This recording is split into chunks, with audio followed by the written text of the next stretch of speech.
Good evening and welcome to Sim Racing Online for the second round of the Formula Edge Championship. Now these are the Formula 1 1995 cars. We do have all the nice authentic skins on these cars, and we are at Catalunya today. Barcelona in the game, but the official name of this track is Catalunya.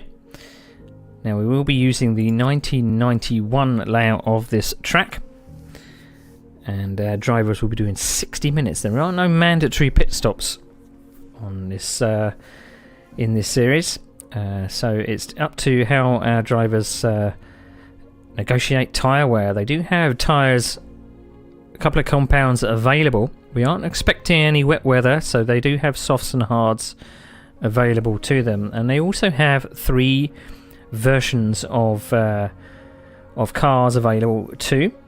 So a V8, a V10 and a V12. The V8 6-speed gearbox, 645 horsepower. Then we have the screaming 3-litre V10 7-speed manual sequential gearbox, 670 horsepower. And then we have the 3-litre V12, which is down to the 6-speed manual gearbox again, 695 horsepower. So more powerful than anything else, but they do have some different handling characteristics. So our drivers are just setting out for their practice laps at the moment.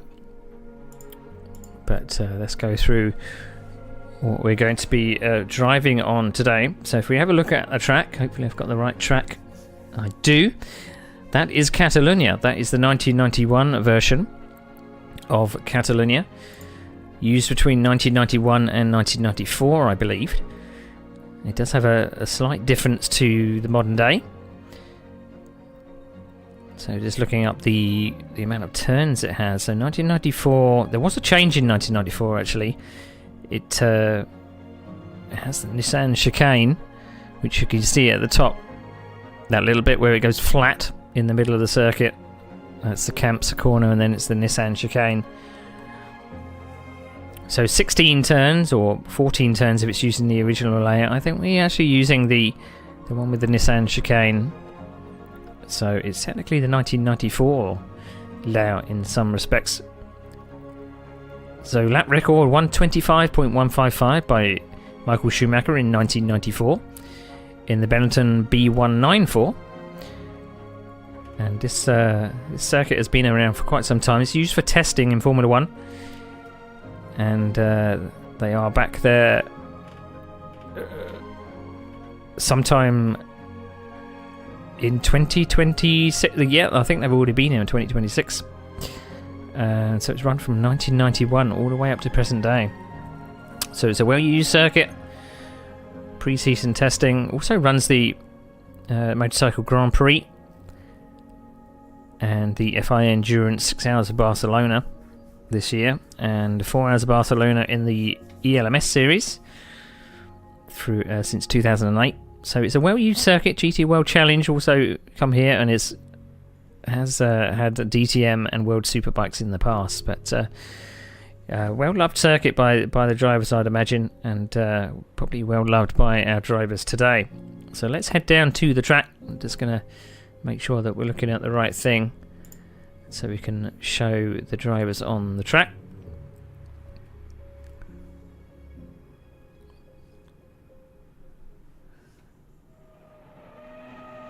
So it's about to get very, very noisy.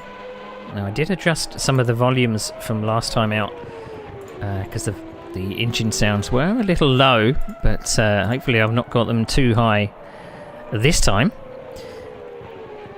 So out on track at the moment we have 11 drivers, not 12 drivers. I am in the list because we've got to do a couple of workarounds for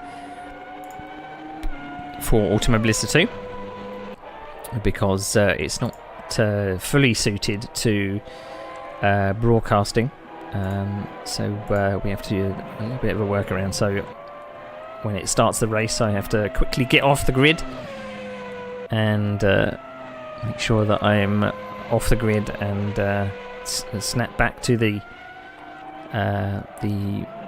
camera, or the main camera rather. So what I didn't show actually was the championship points. Let's see if I've actually got the championship points for you to look at. Championship points, we've only had one round so far, so there's not really a lot to show you.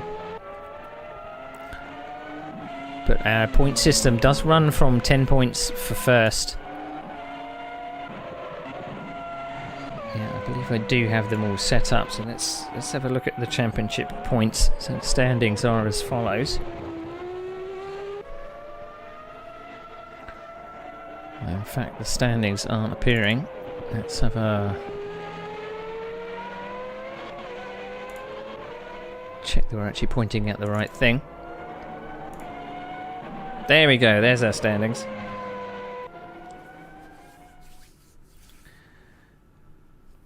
So if we look at our standings, Daniel Ricciardi came away with the win last time at Imola. Granasovic was second, Shepherd in third, Westy in fourth, John van der Gies in fifth, and our last for finishers was Ben Summers, Mike Clark, and unfortunately Phil Brown were DNF. So it is only the top 6 finishers that will score today. So it's you have to be there or thereabouts. But drivers don't have to complete a full race distance to score points. But top 6 is the point scorers today.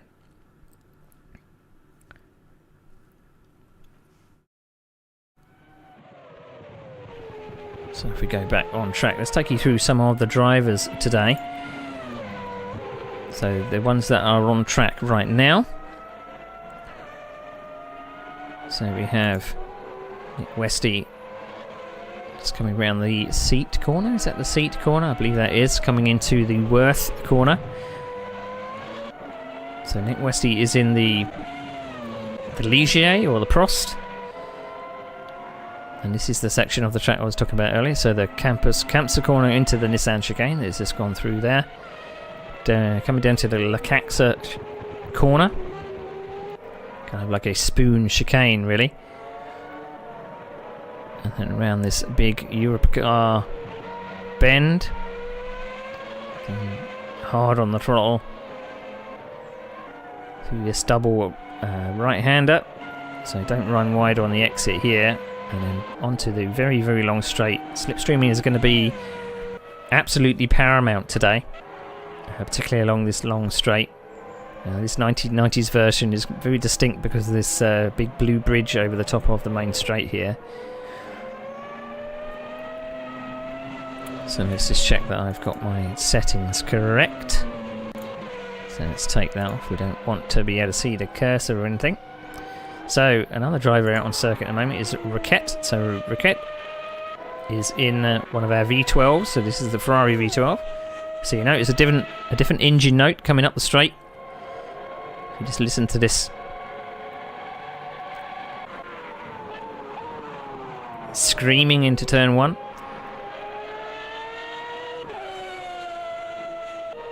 Right, left, right complex. And hard on the throttle down this section. Very distinct engine note. So I've got my little cheat sheet here so I can see what car is what. So the skin pack that we are using from 1995 doesn't match up completely with some of the cars in real life because the car set isn't true to life. I just saw John van der Gies coming to a stop in the gravel trap there. Matty Shepherd coming in the 125s. That is the Williams V10. So that is the car that Damon Hill drove in 1995. A lot of our drivers in the pits at the moment.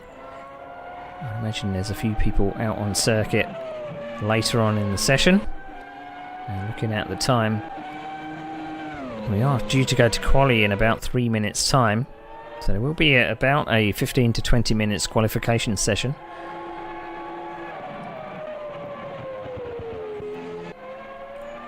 So currently top of the timesheets at the moment is Granasovic with a 123.0. But as I say, it's very difficult to tell what whether drivers are out on fuel, race fuel loads or qualifying fuel loads. That's a very interesting... I was going to say, a very interesting way to get around that corner. I thought Matty Shepherd was going to hold that, but looks like we are possibly changing sessions, if that's why people are sliding off. I would imagine the admins have said that we are changing sessions over to qualifying, so everyone's gone back to the pits.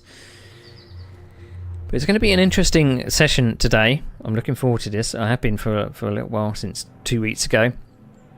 We've got some classic tracks, kind of fitting with the 1995 car set, trying to match up with the cars that are on track. So McGuinnett is in the Williams, but the David Coulthard version of it.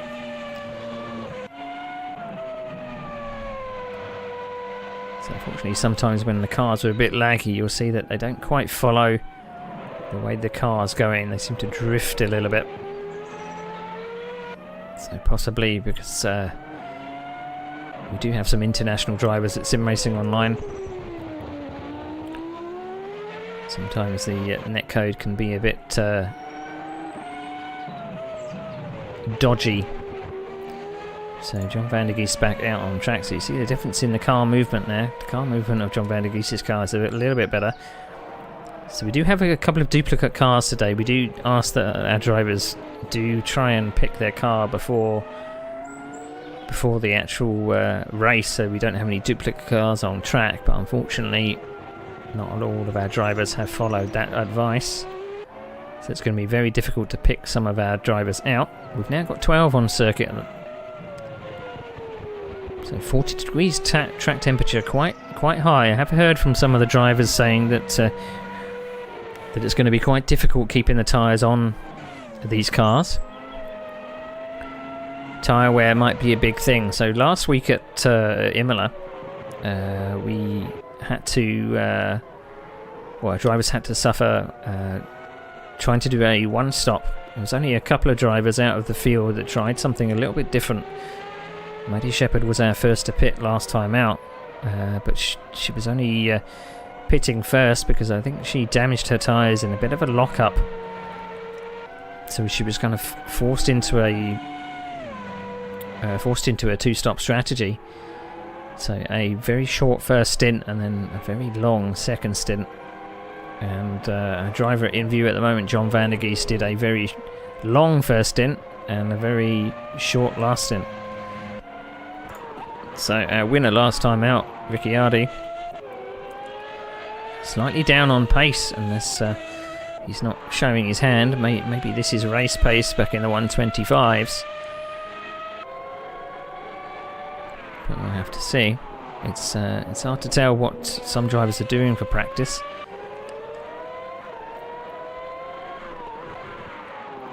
But that very distinct V12 note. We haven't seen anyone come out in the V8s yet. We do have a few people in the pits. But we'll see them come out on circuit in short order, I would imagine.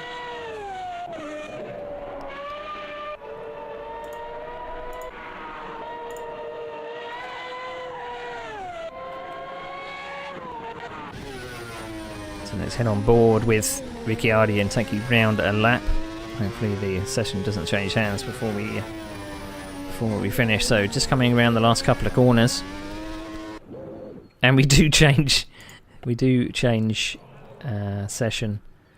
So we're going into qualifying now. So a 15-minute qualification session. There is no warm-up in this, so our drivers will have 15 minutes and then straight to the grid. And I've got to remember that I need to grid up as well. So drivers out on circuit. Who's the first out on circuit? It looks like it's possibly Raquette out on circuit.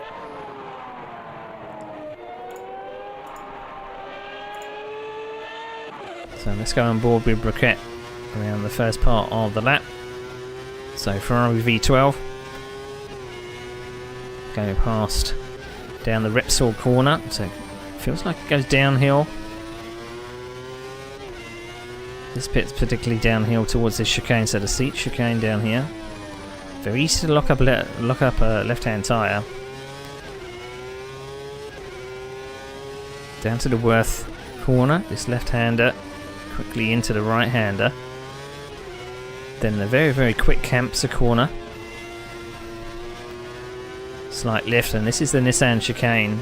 So the modern version of the circuit just goes straight on after the Campsa corner. Now down into this left-hander, the Caxa corner. So stay tight to the inside and then open the corner up and then flick back to the right-hand side.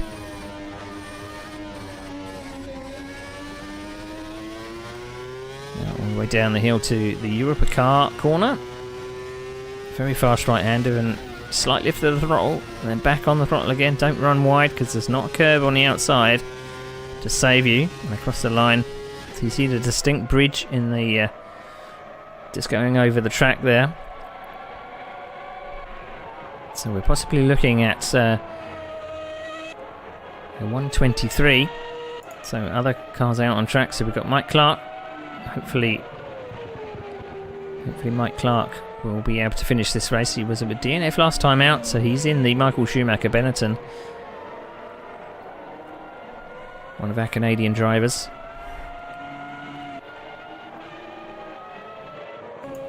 We also have Rob Milliken, so there's a lot of Ferraris out on track. I did notice that. I think there's at least 3 of them.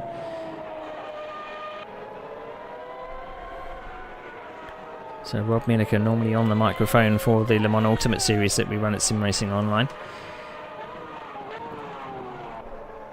It's another driver out on track at the moment, Tony Tauraviti.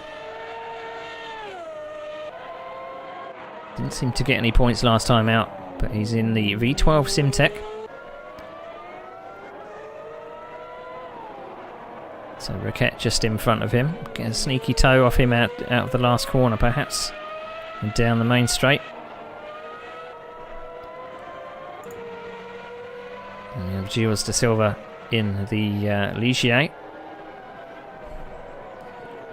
So Tauriti goes to top 122.4. So I was wrong. 123s I was expecting, but 122.42 is at the top with Daniel Ricciardi popping in 123.0. So good first time for the top 4.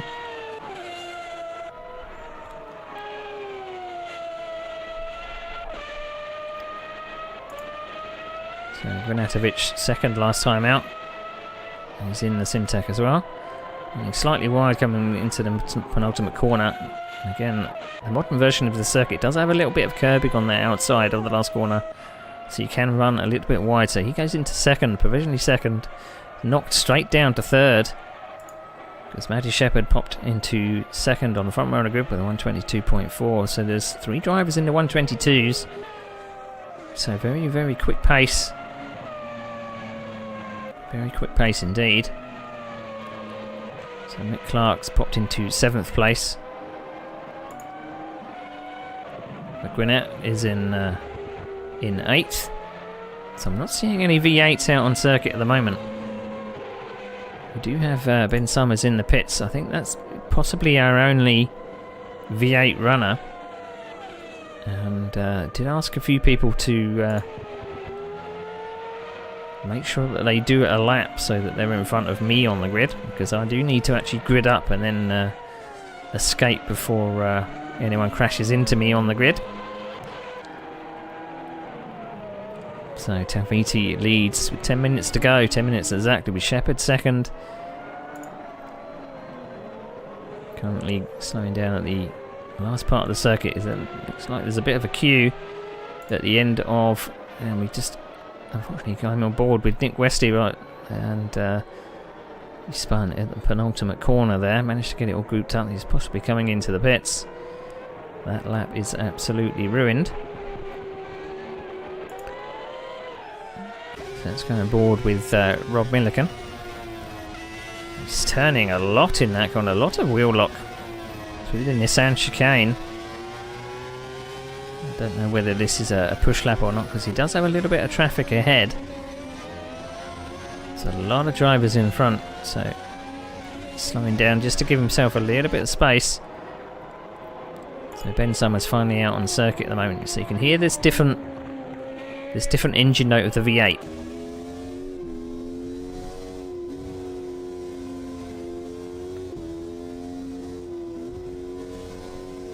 So it revs slightly lower than the other cars. The camera there was slightly confused at what we were supposed to be pointing at.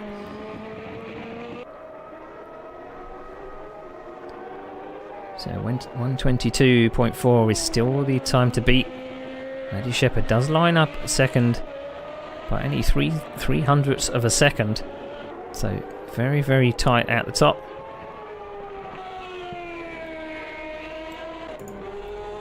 So Ricciardi is now popped into, he's now 4th on the grid. I don't think he's improved since that first, just managed to get out of the way of some of the other drivers. He is coming to a stop, hoping that he's going to be getting going again.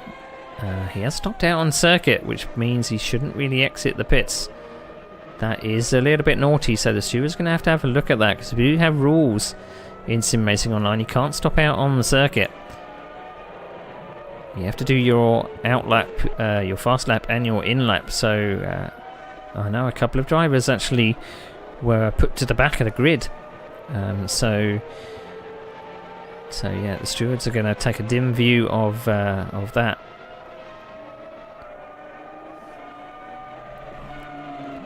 So coming around the final corner, Nick Westy hopefully going to be able to put in a representative time. So the V10 screaming all the way down this very, very long straight. Down into turn 1, so as wide as possible. Take a little bit of curb on the inside. Chuck it left, then chuck it right. Probably a slight lift on the entry there. And then full throttle all the way down to the Repsol corner. He does have 7th place of Gwinnett in front. And down the hill towards this spoon curve of Seat corner. Car locks up ahead. Didn't seem to distract Nick at all. And down into the Worth corner, and then quickly right up to the Campster corner. One of the fastest corners on the track, so didn't hear him go down a gear there. So takes a little bit of curb. Tries to take as much speed through the Nissan chicane as possible. These curbs can be a little bit lethal, taking the car off the ground. So playing with the throttle around this corner here. The Sabadell corner, apparently, according to my track map. And through the Europe car corner. And then through the last corner, the New Holland corner. Tries to keep it on the circuit. And that's a much more representative time. That's a 124.2. It's better than the 130 that he had originally. Roquette in the Ferrari V12, currently in 5th place, 123.5. But provisional pole sitter is sitting in the pits. I wonder if the provisional pole sitter Talviti is actually happy with that. Possibly not able to go faster, or doesn't want to go faster, or possibly sitting there making some setup changes. But very competitive at the top. So Roquette just comes through the last part of the circuit.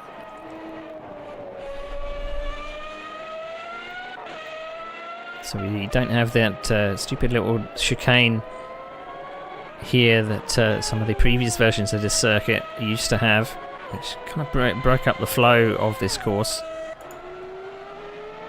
So John Vandergeest in the 124.4 kind of area. He's going out for another lap. So that's good to hear. Lots of V10s out on track. It makes this a very noisy Grand Prix. We're not doing full distance, but 60 minutes is you know, it's a fair old way. So it's still enough for at least one pit stop, maybe two. Again, I have been told that we will be possibly having a bit of a higher tyre wear.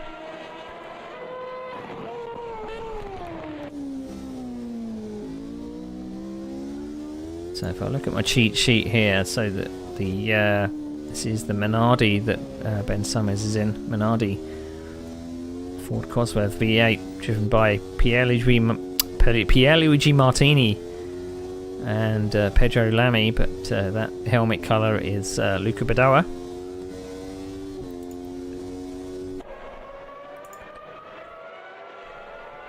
So coming across the line. 1:26.1, so improving all the time. Currently in 10th place.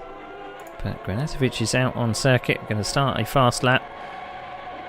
Now I did say that the top two was maybe satisfied with their laps. It looks like they've made changes, or they've spotted that there's possibly a space out on circuit and they can get one last lap in. So only 3 minutes to go in the session.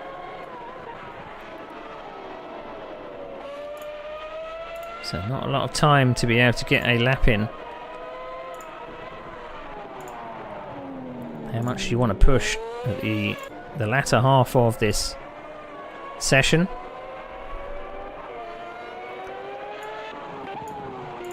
We do have 6 rounds in this championship, so all's not lost really, but points are hard to come by. As I say, only the top 6 are going to score. There are, I don't believe, any bonus points for pole position or fastest lap, so there's no point going for those.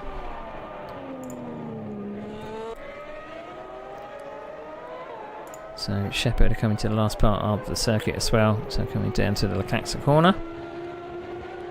Seems to go on for absolutely ever. 2.5 minutes to go. So Shepherd managed to get a podium last time out. She looked like she was possibly in the run for maybe first or second, but that early pit stop possibly put pay to that.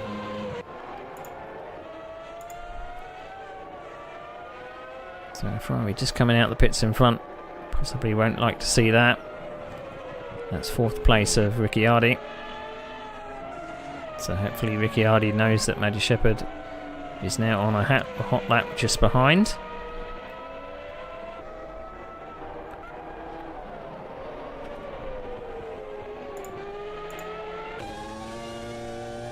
So let's go on board with the V10, so down the hill. Maybe getting a little bit of a sneaky toe off this Ferrari in front.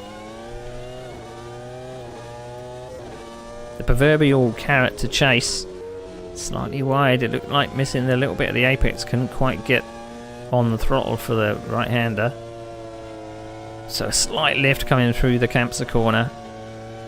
Nearly full throttle through the Nissan chicane. Down to the Lecaxa corner. Wide entry, and you try and fire your car up to the right-hander up here. Up the top of the hill.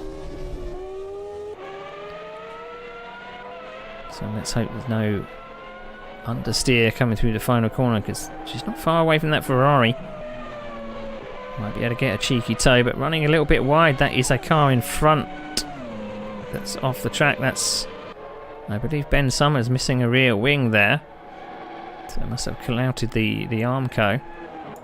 So we haven't seen too much of Tony Talviti, so this possibly is going to be his last lap around. He's at the first part of the circuit. Doesn't sound like he's going too fast though. Only about 30 seconds to go. So maybe thinks he can get around before the clock runs out. So still that 22.42 is the time to beat. But there's only 3 cars out on circuit at the moment. So I believe there's only 2 that can possibly change their lap time. One of which is the car we're looking at the moment, Tony Talviti. He's not going to get over the line to set another lap. The other car is Ricciardi. But as I say, Ricciardi might have the stewards taking a dim view of stopping out on circuit. So can Ricciardi improve his time? So coming right in the final 2 corners. Doesn't really sound like he's on the throttle. No, he's not going to. So that looks like that is the grid. So Talviti is first, Shepherd second, Granatovic in third, Ricciardi fourth, Roquette in 5th. So a very interesting qualifying session. Very interesting indeed.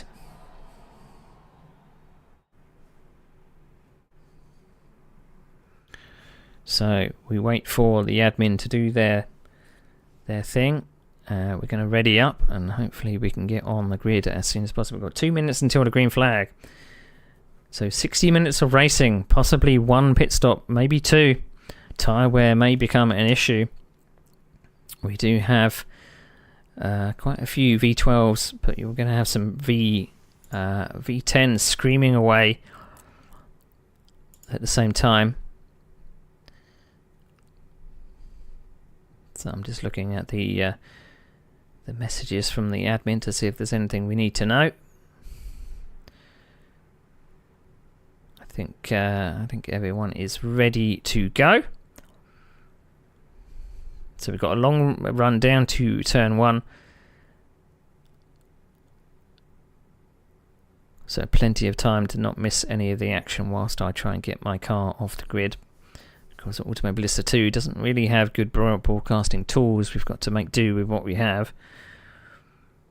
So just about a minute to go. We'll hear the chimes in a minute to tell us that we are nearly ready. In fact, I will hear the chimes in my ear. We get a countdown from about 10 seconds.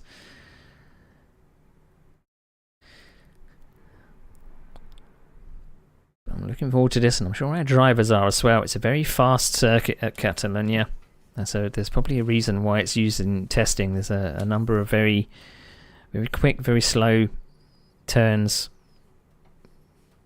So 20 seconds to go.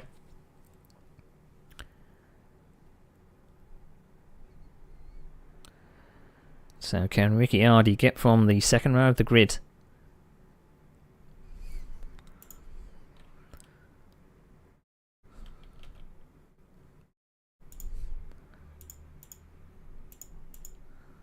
Right, down to the first corner.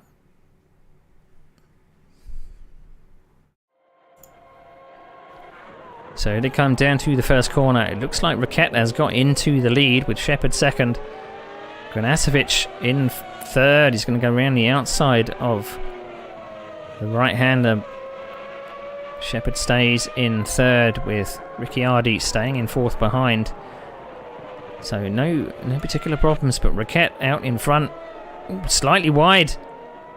And he's into the barrier. That's very unfortunate. So after a brilliant start, Raquet is now in the barrier.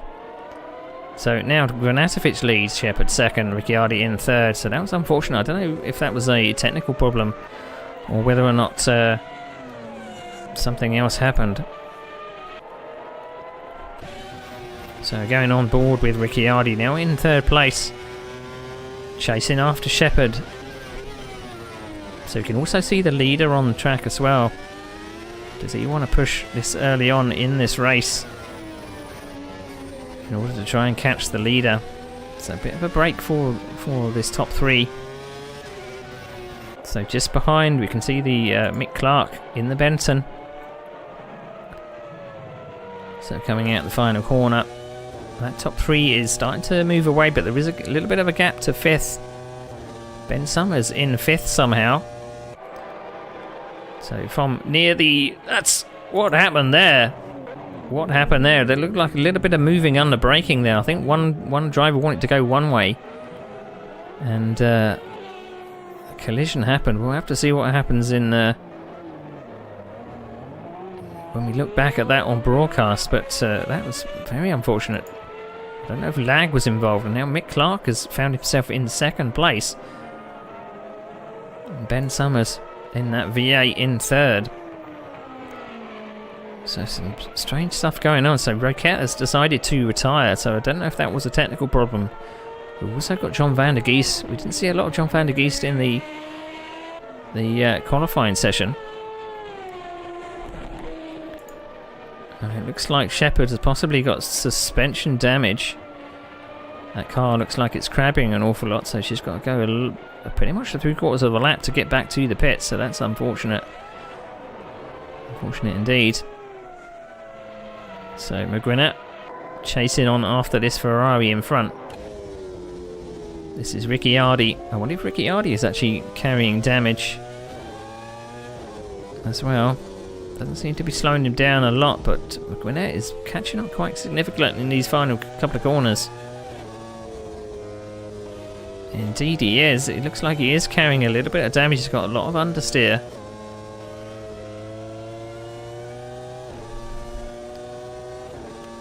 So McGwinnett can get straight past. It looks like there is damage.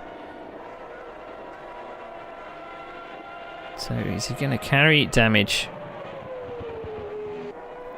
So it looks like John Van der Geest is out on circuit again, so he's able to start in the pit lane. Same with Roquette.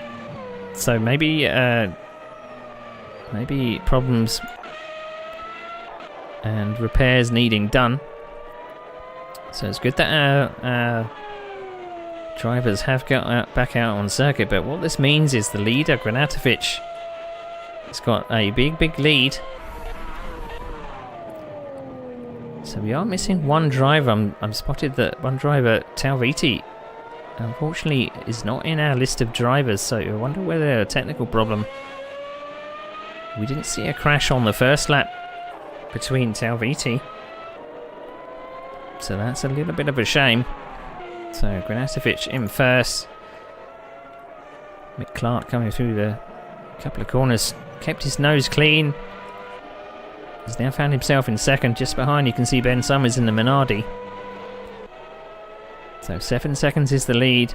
It's only about 1.6 seconds, 1.4 seconds to Ben Summers behind. So Ben Summers can see his quarry ahead.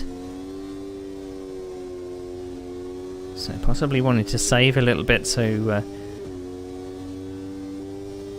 imagine drivers thinking about the long race ahead, 60 minutes of racing. Do they want to try for a one-stop? It's very different when you're racing against the clock rather than racing against a lap counter. But it looks like Ben Summers is catching Mick Clark. So McGwinnett has now pulled away a little from Ricciardi. Ricciardi is now stuck with a damaged car. I'm guessing he was possibly refusing to come into the pits. I think he's going to lose less time by having a lapping with a damaged car. I'm looking at the timesheets. Last lap around 1:31. It's well off the pace. So possibly wanting to stretch this stint out. So he pits and for tyres and damage at the same time. And we have De Silva in 6th place. Cameraman not knowing where to look. So currently in the Ligier. He has Nick Westy in for company in the same car. Different helmet colours, but same car.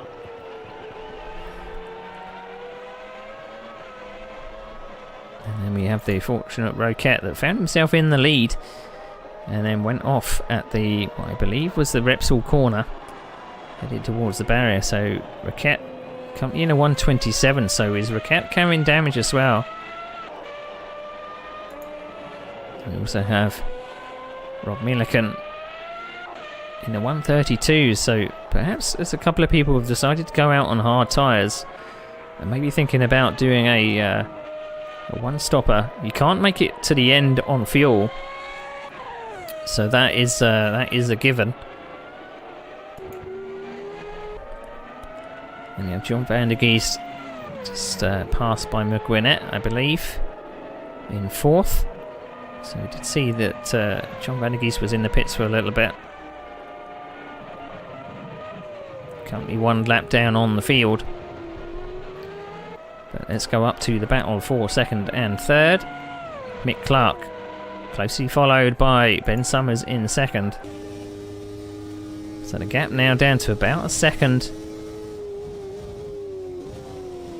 So last time out at Imola, Ben Summers was saying that he did have a few problems off the grid, but he managed to get off the grid this time, avoided all the trouble, and was able to get up into a podium place.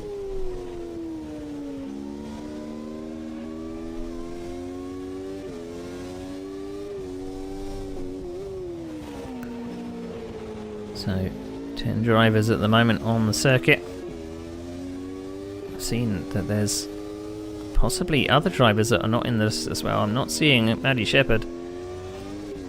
So possibly after her clash Don't know if it was lag related. We only caught the tail end of it, so we'll have to have a look at that later. But Ben Summers currently following Mick Clark. Great battle for second and third. Nick Westy pops into the pits. So is this a scheduled pit stop? He was running in the 128 range last time out. That's his best lap time. Last lap time at 128. No, it has 2 minutes, so I think Nick Westy has pitted for damage. So that's a little bit unfortunate. So Mick Clark has decided to go defensive. So this is a V8 versus a V10. So top speed difference isn't an awful lot. They do differ in horsepower a little. But the slipstream effect seems to be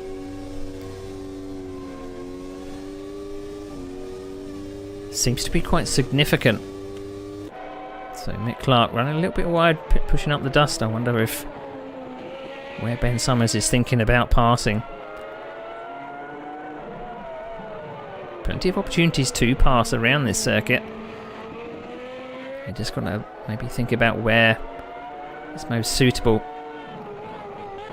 Having that big long straight. So getting under the rear wing, coming out the final 2 corners is probably the best place to do it. And we did see he gained about half a second. So possibly losing a little bit of downforce through some of these tighter corners. So dropping back. But I'm looking at the track map. 4th place is about 3 or 4 corners back. So this battle is possibly going to rage until the pit stops. Gilles de Silva is now popped into the pits as well.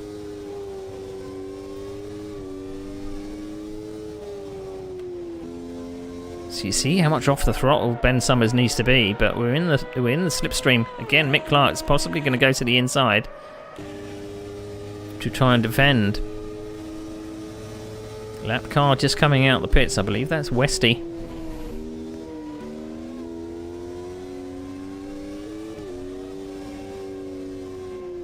So you see how much Summers is losing in downforce coming out around this fast right-hander. Closest battle on track at the moment. Granatovic is away from this top 2. So again, the screaming V10 of the Benetton. Ben Summers not far behind.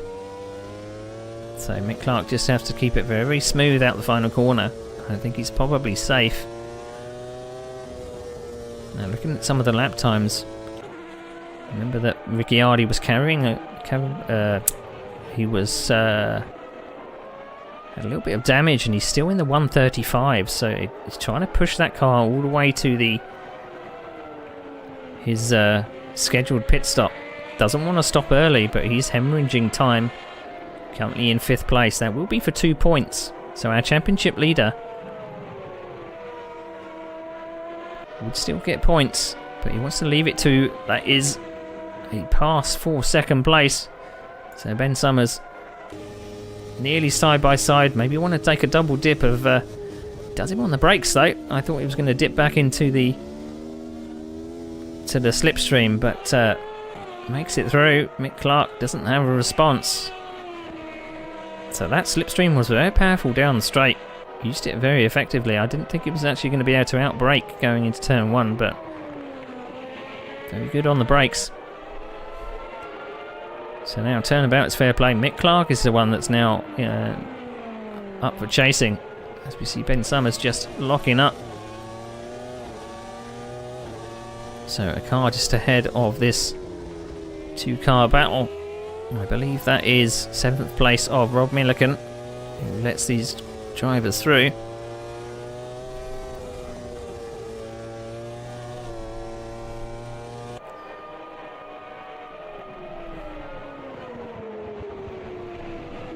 So I was looking behind, I saw that Rob Milliken, and I believe that's possibly, is that Nick Westy or John van der Geest unlapping this? Rob Milliken looks very, very slow. Last time around 137, so really suffering. That looks like a damaged car. Is he probably into the pits this time? He is not. So maybe just a bad luck that time around. So very, very strange that he's not popped into the pits. John van der Geest now, from starting last, is now up to 8th place. But there's half the straight. 7th place is already in turn 1. And this is John van der Geest coming down to turn 1. So big spaces all around the circuit. With only 15 minutes gone in the race, you kind of think that possibly our drivers are going to wait till half distance. So McGuinnett currently in 4th place. He is a bit adrift from the rest of the field. 5th place is about 15, about 30 seconds behind. So those earlier accidents have really spaced out the drivers on the circuit. It still is the battle between Mick Clark and Ben Summers that's keeping my interest at the moment. Although I am seeing on track that Rob Milliken in 7th and John van der Geest are getting close to each other. So let's pop back to that battle here. But there is a difference in pace. John van der Geest last time around a 1:26. This is going to be pretty simple for John van der Geest.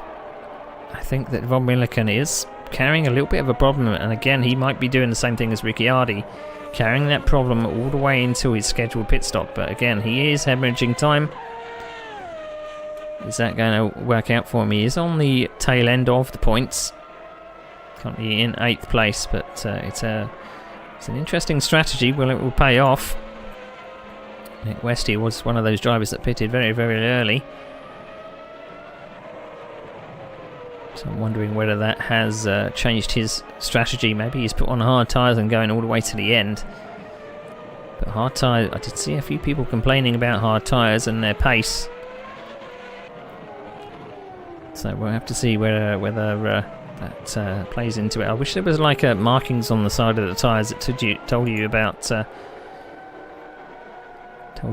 the compounds. And it looks like Mick Clark has made his way back past Ben Summers, so possibly a mistake by Ben Summers. Last time lap around 128.1, so I think Ben Summers may have run off the track.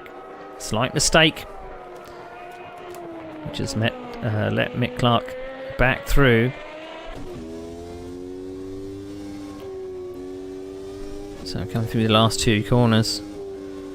You can really push it on the other variants of this track. You can push it onto the curb on the exit coming out the final corner, but not on this version. It is just grass and gravel that will take you all the way to the barrier, so drivers have got to be very, very careful. So the top 2 are running in the 126s, and then we have further back McGuinnett is running in the 27s, along with early leader Raquette. As I say, these drivers are quite spaced out, so Raquette is in 5th. Ricciardi with those problems early on. So that collision with Shepherd, and that possibly looks like that is the leader coming to lap Raquette, so that must be disheartening.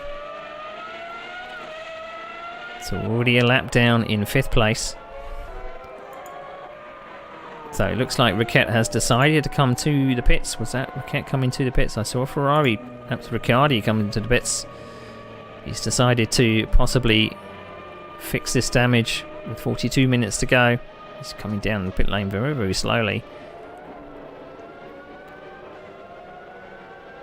So a possible is this coming to, I think this might be a retirement. Is it a retirement? He's coming down a pit lane very, very slow. Maybe he's run out of fuel. So Mick Clark now doesn't have anyone behind. I think Ben Summers may have had a problem, because last lap time 129.6. He's now dropped down to 5th place, and McGuinnett and Raquette have got past. So from a podium position now down to 5th place. So McGuinnett now on the podium, and you can see Raquette just behind. In fact, that's not Raquette, because there are so many Ferraris out on track. So many Ferraris. Very, very confusing.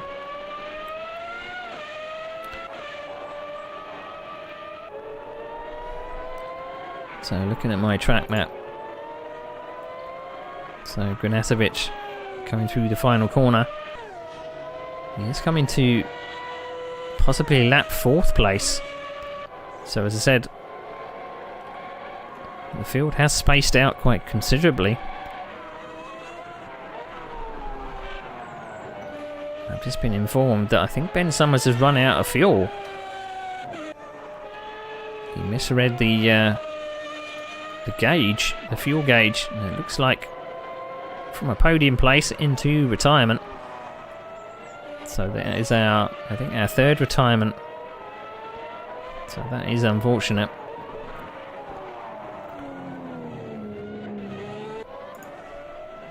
So Mick Clark now doesn't have to worry. He can now pace himself in 2nd place. He's still in the 1:28 kind of range.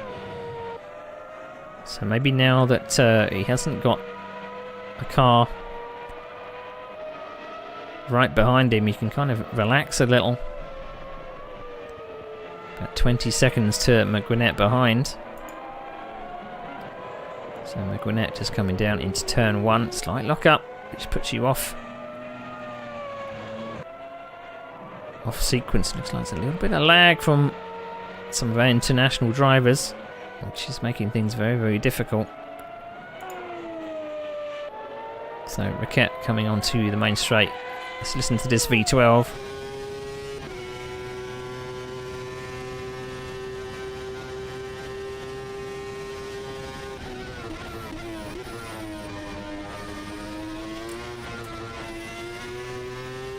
So the leader pits with 15 laps gone. Possibly going for a 2-stop strategy.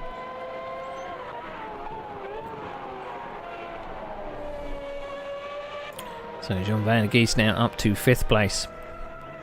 So remember, it's 10 points for a win, 6 points for 2nd, 4 points for 3rd, 3 points for 4th, 2 points for 5th, and 1 point for 6th. So how it stands at the moment, Rob Milliken will get a point for 6th place if he stays where he is. So Ricciardi has come out the pits again. So we go from one Ferrari to another. Just to make things extra confusing. So Ricciardi, since he came out the pits, he hasn't set a representative lap time yet, but he was in the pits for about a minute or so. So quite significant damage. So I wonder if he can now fight back to get some points this time out. So our Imola winner, our round 1 winner, how quickly things change. So he's just about to pass a Ligier. Which Ligier is that? Was that the Ligier of 8th place? That might be the Ligier of 8th place of De Silva. But this is Mick Clark just behind, who is now our leader. Granadovic has gone into the pits, and you see right behind Mick Clark is our previous leader, Granadovic, after his pit stop. So we'll have to keep tabs on whether anyone else is deciding to do a 2-stopper. Oh, a slight collision. It wasn't quite clear there. Tried to take the apex and it looked like Granadovic was still on the inside, but Clark is able to rejoin. Doesn't look like any harm done. Hopefully no suspension damage. So I don't know if that was lag related or just unsighted there, but it didn't quite look like he was clear from Granadovic behind, so maybe a misjudgment by either driver. But Mick Clark continues in 2nd place. Gwinnett is currently on the podium, 24 seconds behind the leader. So just plugging away in 3rd.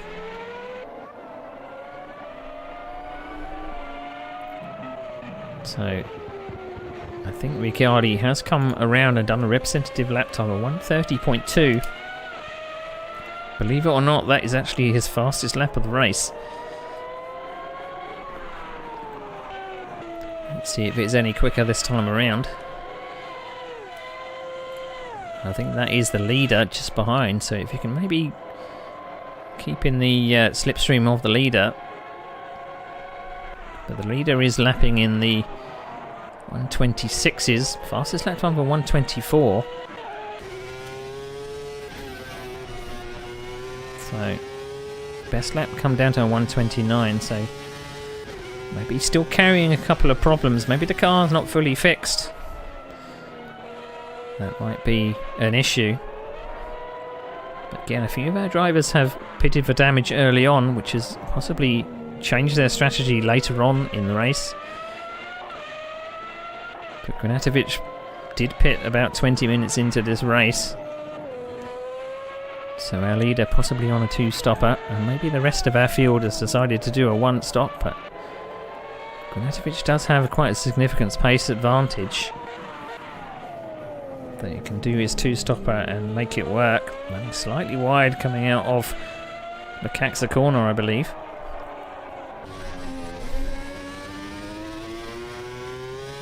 So let's go on board with Granatovic to see what kind of lines he takes through the last couple of corners here.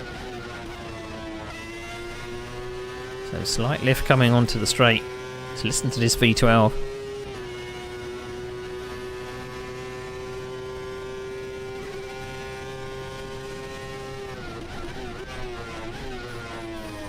So missing the apex of turn 1, but gets there for turn 2.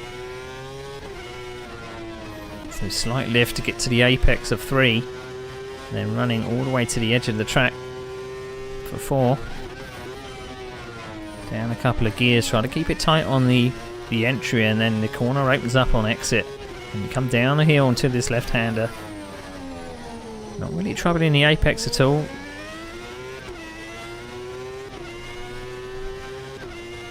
Now have to watch this left-hander. The Worth chicane. Fastest corner of the track. He's gonna grab a slow car in the probably the fastest portion of the track. But he's able to negotiate on the Ligiers.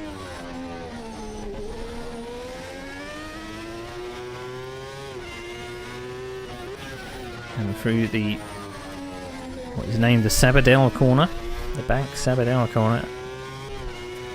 Penultimate corner, right-hander, slight lift. Again, a slight lift on entry so you don't run too wide coming out of the final corner. That's a lap around Catalunya, the 90s version of Catalunya. Now I'm led to believe this is possibly the 94 version. It is listed as 91. Do you have John van der Geest in the pits? So around about half distance for John van der Geest.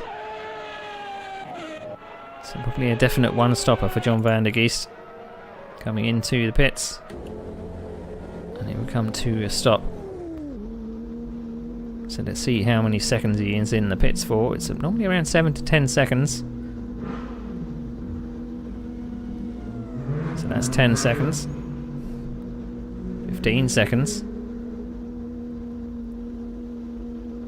That's a long while in the pits. That's 15. 20 seconds. So John van der Geest possibly has a bit of damage. He's currently in 5th place. But 6th place. He's just coming through the final few corners, so Rob Miller can come through the last section of the lap. It could be a pass forward position here. Again, Rob Miller can last lap around 1:36. So do we have a couple of drivers really gambling on strategy, or are they carrying damage all the way to the end, or all the way to their last pit stop? John van der Geest did make it out in front of Rob Milliken. It's just out of shot. John van der Geest is in turns 1 and 2. So possibly that was a repair plus the scheduled pit stop that John van der Geest was able to get away with. So our leader Granatovic at half distance is now about to lap the Ferrari of There are a few Ferraris out on circuit, so I'm not sure which one that is. I think that is Rob Milliken in 6th. Unfortunately, he runs wide. He's a bit too kind, letting Granatovic through. And we have Mick Clark in 2nd. I think that's possibly John van der Geest letting our 2nd place driver through. McGuinnett 40 seconds back from the leader. Again, 2nd and 3rd have not pitted yet. I'd expect them maybe to come in at the exact half distance. Then you've got our early leader, Raquette, in 4th.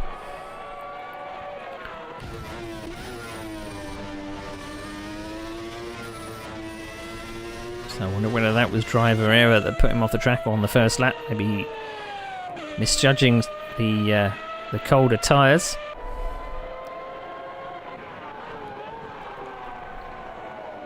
Sometimes a bit harder when you don't have a driver in front. If you're used to running to a pace of another driver in front, once you don't have any drivers in front of you, your reference point has suddenly disappeared. So I wonder if that was maybe a problem.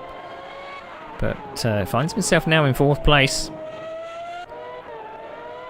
John van der Geest currently in 5th. Not too far behind.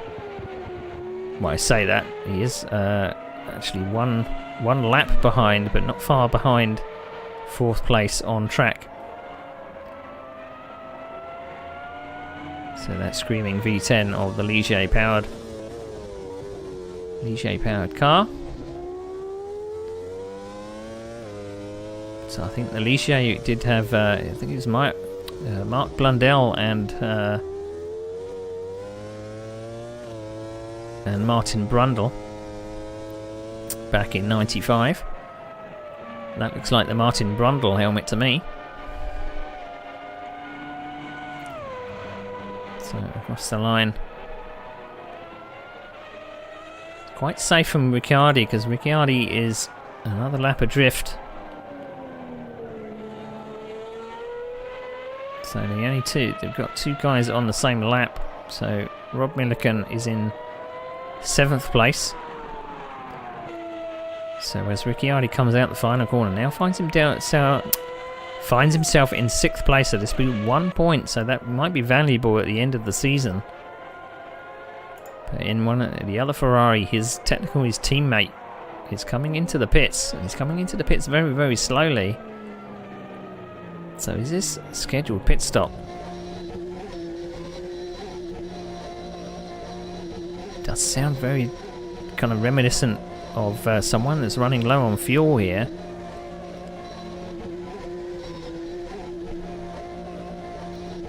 So is Rob Milliken coming in to retire? We did see that he was possibly 201 last time around. So did he actually go off the track and have a collision with the Armco when he was letting the leader through, perhaps? So 2nd place, Mick Clark. It's pretty much stayed in 2nd place for this entire race. Once Ben Summers disappeared and stopped being a worry, he's continued in 2nd place and not really looked back. McGuinnett behind by about 15 seconds. The gap does look like it's coming down a little. So we may have a battle between the Canadians for 2nd and 3rd later on in this race, but we are past half distance now. It does look like we've possibly had another time, and I'm seeing John van der Geest is not on the timing sheets at all, so possibly a problem for John van der Geest as well. So a race of attrition. We're not even at half distance yet, so I'm wondering what technical problems are happening with our drivers. So 3rd place McGuinnett comes across the line in the David Coulthard Williams Renault. I wonder if he was possibly adjusting something on the dashboard there. He was waving all over the track.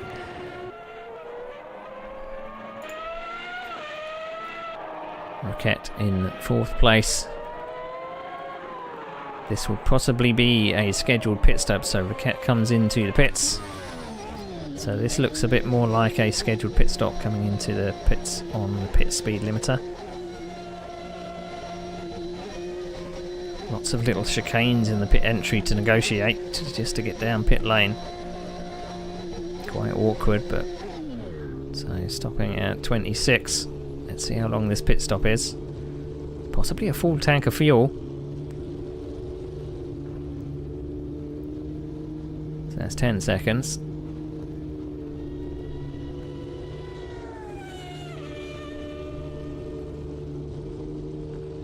That is 20 seconds, so it's in the pits for quite some time there. I didn't expect a pit stop to be that long. So possibly making the choice to do some repairs at the same time, because he is quite safe for 4th place. So when is Mick Clark and McGuinnett deciding to come in? We haven't seen them come into the pits. How long are they going? Are they doing 3/4 of the race on a set of tyres? Now looking at lap times, 1:29. Is there some fuel saving going on? Do these drivers in 2nd and 3rd think they can actually fuel save to the end? We know that these cars do take, I think it's 140 litres. So have these drivers turned the engine down? Are they lifting and coasting? Doesn't sound like there's any lifting and coasting involved with Mick Clark.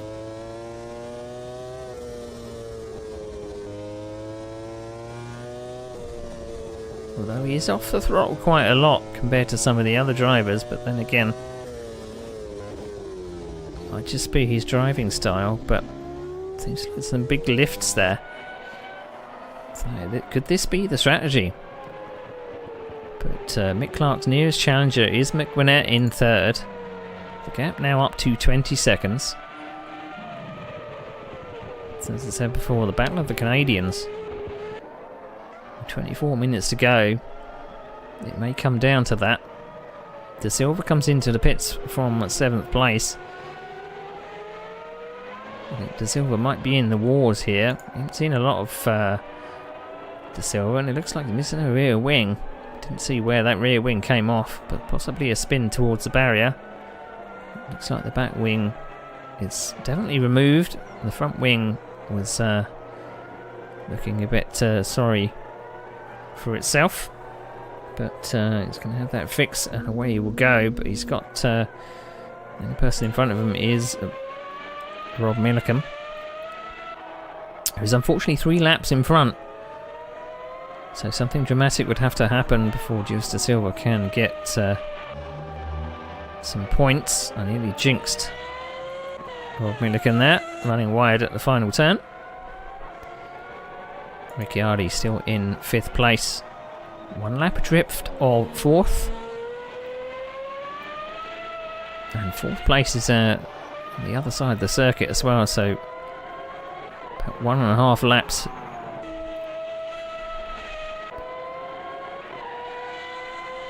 But again, points to salvage. This is only a 6-race championship, so the more points you can get, the better. Particularly in times when you've had either technical problems or you've had an accident, just kind of scraping a couple of points here and there. Because using the older point system does mean that the points are quite hard to come by. But as it looks right now, Granacevic knocked his lap times back to about the 125s, 126s. But did pit quite early, so we're possibly expecting Granacevic coming in probably in about 7 minutes time, if it's going to be on schedule for a 2-stopper.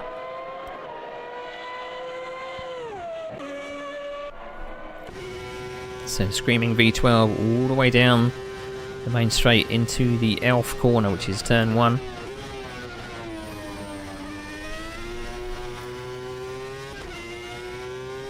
Now this right-hander is actually called the Renault corner apparently. Quite apt really. Some of our cars are technically Renaults, like the Williams. Renault's V10.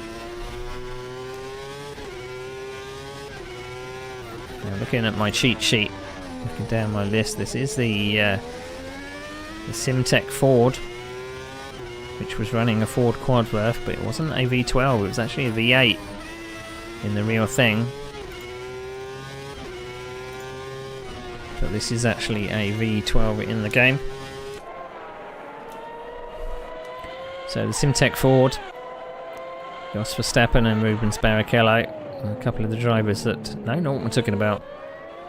Schiatarelli and Jos Verstappen were the drivers in the Simtech Ford. They only lasted 5 races in 1995. Unfortunately, I think the team went bankrupt. So coming through the final corner.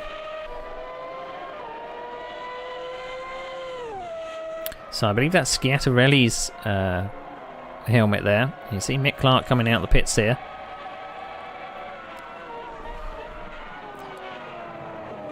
So Mick Clark coming out the pits in 2nd place.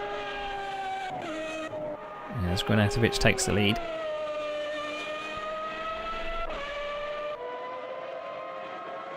So in fact Mick Clark is actually a lap down on the leader. So the leader has lapped up to 3rd place. So Mick Clark comes out the pits. We're actually expecting McGuinnett to possibly pop into the pits any time now. So I'm looking at the track map just to make sure that my suspicions might be correct.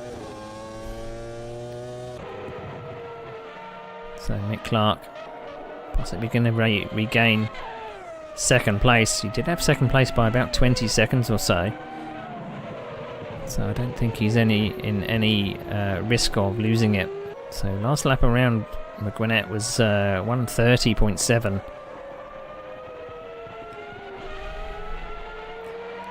So McGuinnett is actually coming into the pits. It's a self-fulfilling prophecy. So Mick Clark is going to come around the corner and take back 2nd place. Quite comfortably so. So just past half distance, that's a big long stint. That's about 40 minutes or so on the same set of tyres. So I wonder whether our drivers maybe on the hards for the first section and on the softs for the last part. But again, it's very hard to tell because we've got no real indication of what compound these drivers are on. Not like modern day where the sidewalls are a little different. So now we're down to 6 drivers. It was this way in Imola. We had the attrition rate was quite severe early on, and we were left with 6 on the track. And 6 places means that everyone is going to score, no matter if there is retirements from this time on. So track temperature about 42 degrees. It's quite hot in Spain today. Air temperature of 32 degrees. So I'd imagine that's going to be contributing to the tyre wear. So Roquette in 4th place. Looking at time sheets, he's on the same lap as McGuinnett in 3rd. So just coming into turn 1 right now is McGuinnett. So I'm wondering whether Roquette fancies a chance to grab 3rd here.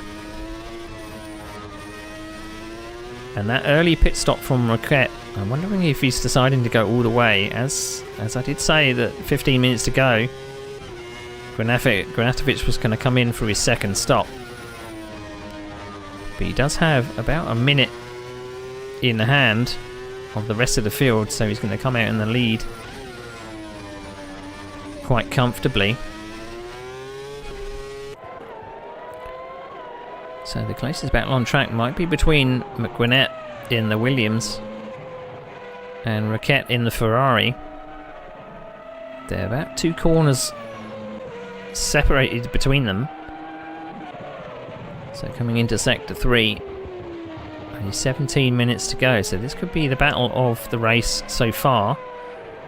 They actually have 2nd place coming up behind them, which is quite strange that 2nd place is actually going to put a lap on 3rd and 4th here. So coming out the final corner, Gwinnett comes across the line. You can see that Ferrari in the background there. So possibly again, Gwinnett is adjusting things on the steering wheel because he's all over the racetrack on the straight.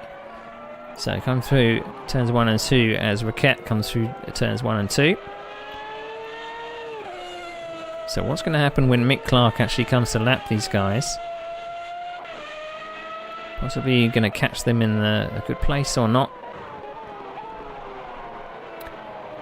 So 5th and 6th are actually close on track. So this is Rob Milliken. Unfortunately 2 laps down of his Ferrari teammate Ricciardi.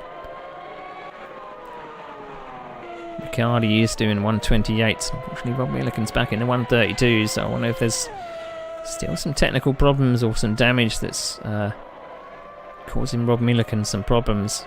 We didn't have Rob Milliken in the first round. And we are missing a couple of drivers that were set to join us today. But by all means, we are having a few problems with our website at the moment at simracingonline.co.uk. Join us if you wish to do some league racing with us. We do all kinds of races in Automobilista 2, R-Factor 2, Le Mans Ultimate, and Assetto Corsa. And we broadcast some of our races, particularly doing a Le Mans Ultimate series on Sundays, the opposite weekends to this. So that will be next Sunday.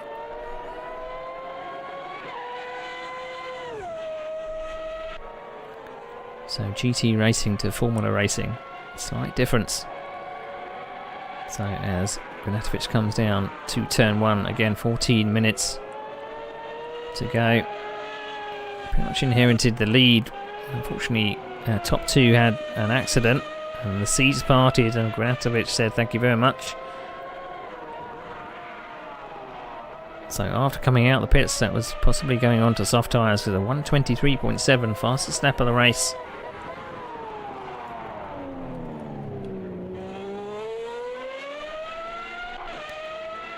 So a little bit sneaky that some of our drivers have maybe decided to min-max this series. We do ask our drivers possibly pick a car at the start and stick with it.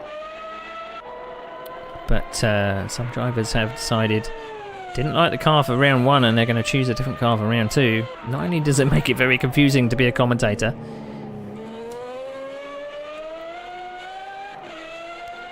but I think it spoils it a little. These cars are well matched together. They are V8s, V10s and V12s, differing in horsepower, but they do have different handling characteristics. And we are going to a different number of races this season. So if I just look at my cheat sheet, oh wait, here we go. I can find what rounds we're doing later on in the season. So we will be going to Silverstone, the old layout, the 90s layout of Silverstone for round 3. That is the layout with the bridge corner, which I think everyone knows and loves.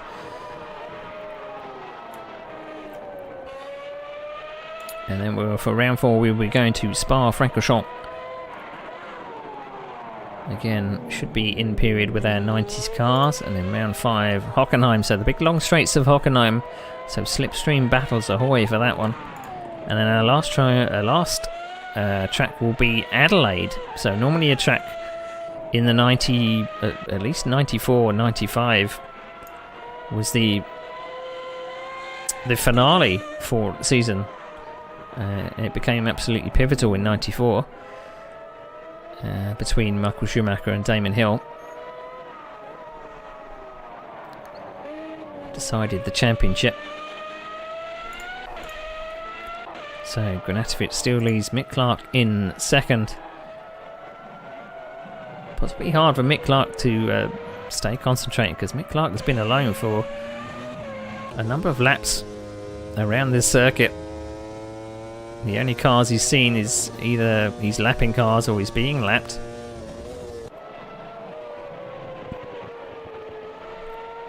So McGuinnett in 3rd. I'm seeing that lap difference.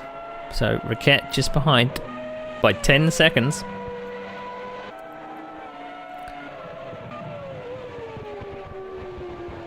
But Riquet is in the 127s last time around. I think McGuinnett has possibly upped his pace, now doing in the 125s. So I did say there might be a battle between a couple of these drivers near the end of the race. Maybe not.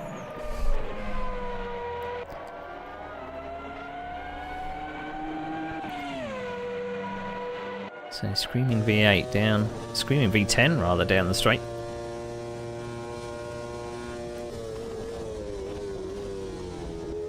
Braking slightly late, or is that just, that might just be lag? It looks like he was running off the circuit there. I was quite worried.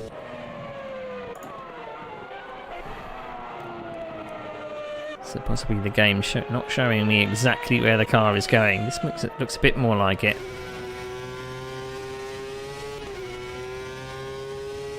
I know that when I'm league racing or doing any kind of racing, it's sometimes easier when you've got a car in front of you to kind of keep pace.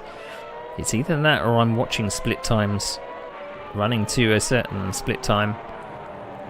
Makes it easier to stay concentrated, because your mind can wander in these races. It's been 50 minutes so far, they've got 10 minutes to go, so not long for our drivers to get to the finish. But what I'm glad to see, we haven't seen any drivers having any particular mechanical problems. So these cars seem quite bulletproof, I would say. I know we've taken our damage down to about 50%, but it doesn't mean that there might not be technical problems if you push a little bit too hard. Now, if anyone remembers the 90s, particularly the V12s, these V12 Ferraris were, they would more often than not like to spit flames out the back, and not in a good way.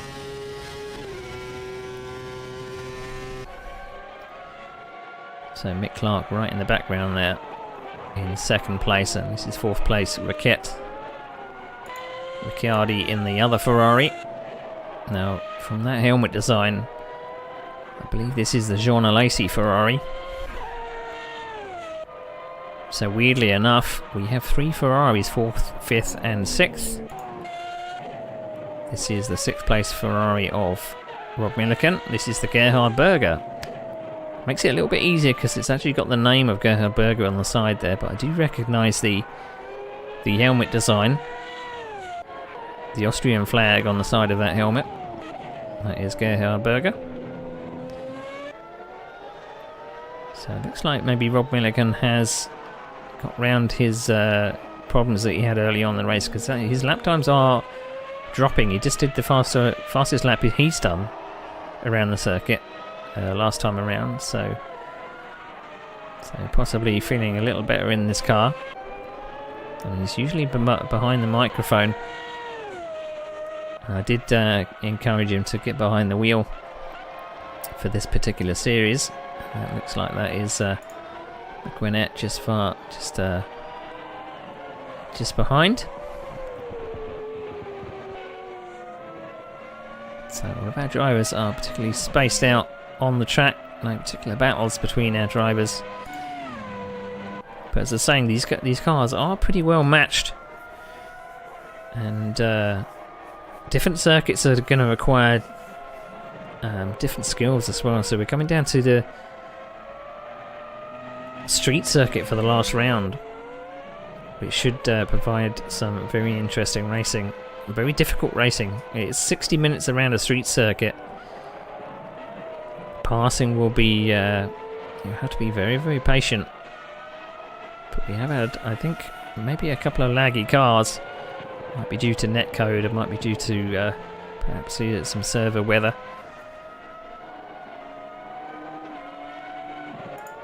So Granasevic, 37 laps completed. Just under 7 minutes to go in the race.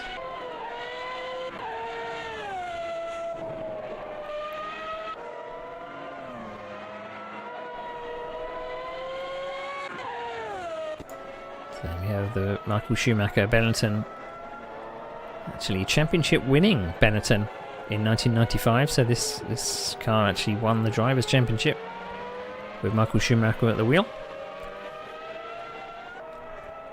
It was quite an easy championship, I'd say, from a spectator's point of view. Michael Schumacher kind of, I think it possibly what's the word? Psyched out Damon Hill. Damon Hill, it came down to the wire in 1994, and Michael Schumacher pretty much took the 1995 championship a few rounds early. Damon Hill seemed to lose the plot a little, but then was back for 1996. Came back with a vengeance and managed to win the championship as Michael Schumacher moved to Ferrari. So I'm not quite sure what the cameraman is doing there when zooming out and zooming in, but so David Coulthard in the 1995 Williams.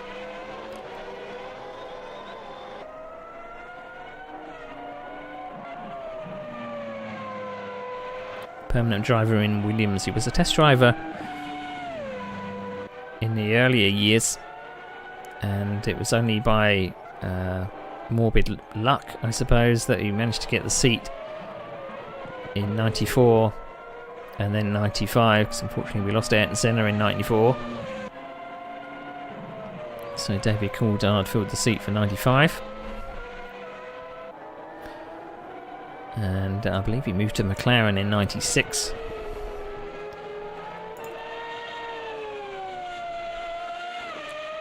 And there we have two Ferraris out on track at the same time. So I think that's Rob Millican just in front of Roquette here. So Rob Millican leaves a very wide berth, doesn't want to get involved, and unfortunately that looks like that's frustration. But the wings are still on the car there. So we did leave it quite wide. I'm wondering whether there's a lack of grip on the outside there, because we have been racing quite a long time. He's staying out of the way of the leaders coming through. That's Granatovic. And that's second place. I believe Granatovic has now lapped the whole field. So that two-stopper was quite effective. But as I say, he did have quite a significant pace advantage. I don't know if that's just a case of he's switched from the V8 to the V12. The V12 being the more powerful machine.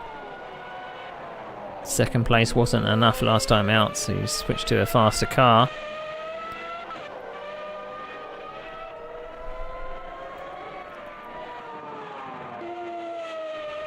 And let's hope some of the drivers make it easier on me and picking different paint jobs next time, because there's not much choice in the V12s. There is only the Simtech and the Ferrari to choose from.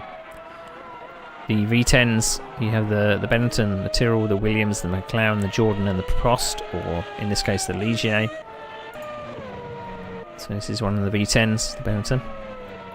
But then the V8s, we only saw one V8 today, which was Ben Summers, but unfortunately Ben Summers ran out of fuel early on.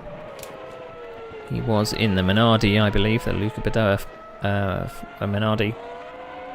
But in this car set, the V8s consist of the Footwork Pacific, 40, the Minardi and the Sauber, so plenty to choose from in the V8s. But so following the championship, but not exactly the engines couldn't be matched to the real world teams, but it's as close as it's going to get. And in Automobilista 2, pretty much covered for all of the 80s and 90s. A couple of gaps here and there, but there's a lot of very talented skin makers out there that have put the real world skins on these technically fictional cars. They are based somewhat on the real world, but so thanks to our skin makers that have I'm not sure that is the line that that McGwinnett is taking. Bit of grass tracking. This looks a little like lag, but So Raquet continuing in 4th. Still on the same lap as McGuinnett. And the gap is now down to about 12 seconds. No, 22 seconds. No, it is 12 seconds. I can do maths.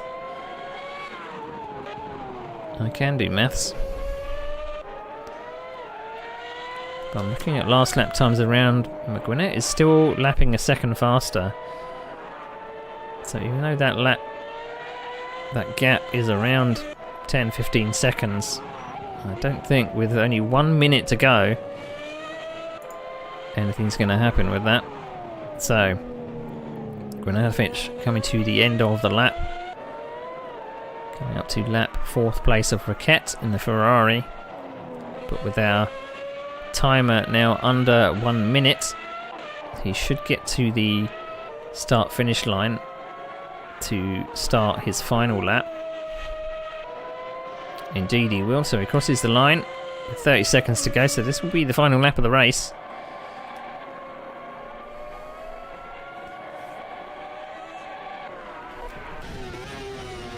So let's go on board for the final lap of the race around Catalunya. I think a few people will be glad to see the back of this track.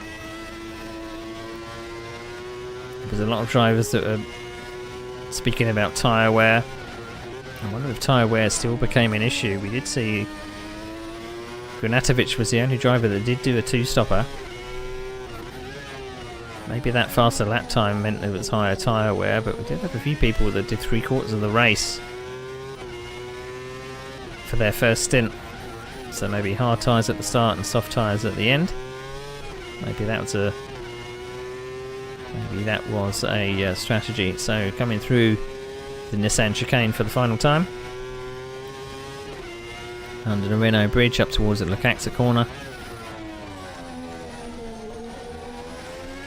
I don't know if it's a mirage, but it does look like there's a little bit of graining on those tyres, but I could just be seeing things. Do get a little bit of visual representation, but penultimate corner and then slight lift on the inside and across the line. Granatovich will clinch the victory here at Catalunya. Nick Clark coming through the final corner. He is a lap down on the leader, but he will come across the line and finish this race in 2nd place. So a stunning drive from Mick Clark. Kept his nose clean and was able to get to the finish. McGuinnett is still at the, I believe this is the second sector here. So quite a way to go before McGuinnett gets to the finish. Fortunately, maybe his connection not as stable as some of the other ones, because it seems to be a bit laggy here. But I'm sure he'll be proud of coming home in 3rd place. It is his first race with us. So coming back with a podium finish for your first race of the season. Got to be proud of that. So looking at the list of drivers, this is actually Mark Gwinnett. His name says McGuinnett. Just noticed that. So coming across the line for 3rd place for Mark Gwinnett. And then we have Raquet coming out of the penultimate corner. Unfortunately, he was an early leader, but ended up coming home in 4th place. And that is our finishers. So there we go. I will grab a picture of this so I don't forget who is where.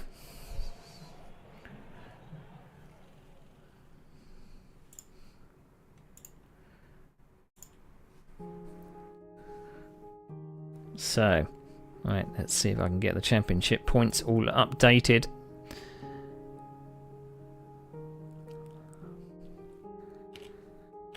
Because I can do it on the fly. So an interesting race. We did have a lot of attrition, which meant that a few of our drivers went out early, unfortunately. I'm sure we'll find out a little bit more about what happened with a few of those. I did see a few mentions in chat about lag and such. So the championship lead is possibly going to change due to the win by Granatovich. So Granatovich comes away with the win.